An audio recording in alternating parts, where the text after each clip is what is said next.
Okay, ladies, welcome back to week 5 of Warrior Women.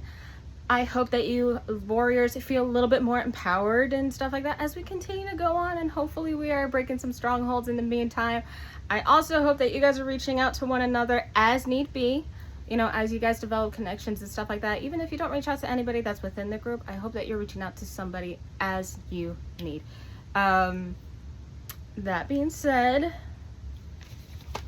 today we are going to be discussing how to really kind of like clap back, snap back. Okay, so the question, and this is gonna, if you've ever done like get out of your head, you're gonna be like, oh, okay, I like this one, like this is familiar territory.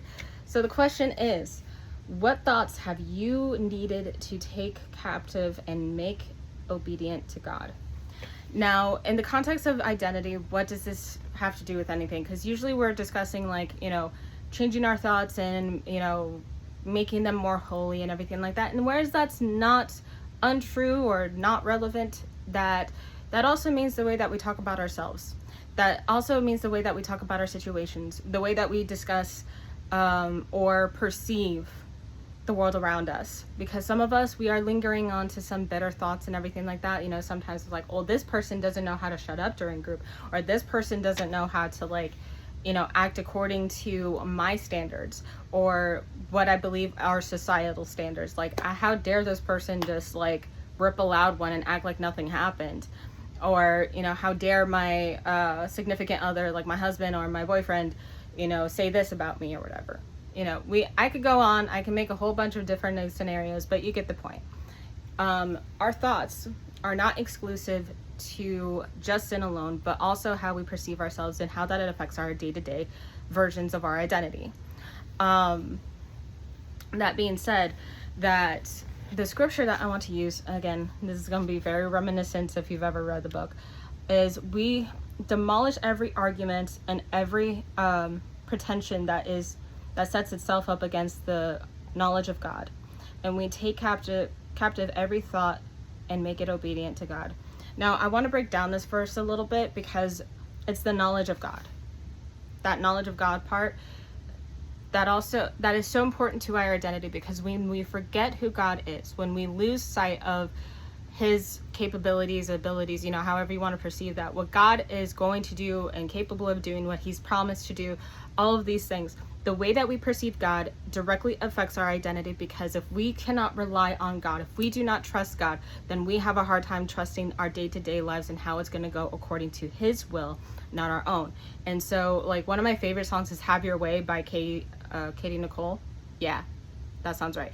That the reason why is just sometimes I have to be in full surrender in order to truly show that I am still trusting God. It's actually one of the biggest ways that I can determine where I am spiritually and mentally, because if I feel that I can't trust God, something is what am I scared of?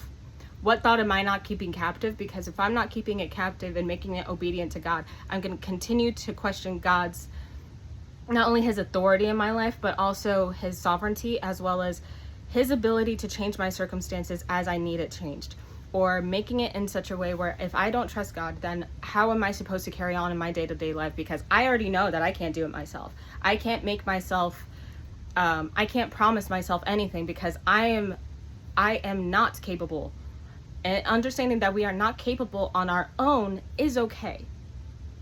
I know that seems like a little scary and stuff like that. We have to kind of trust fall a little bit and understand that sometimes sometimes we're the villain in the story. Sometimes we have to get it together in a sense of I actually have to challenge my thoughts, and I have to challenge my perceptions and look outside of myself, inside of my own thoughts, in order to showcase that, one, God is who he says he is.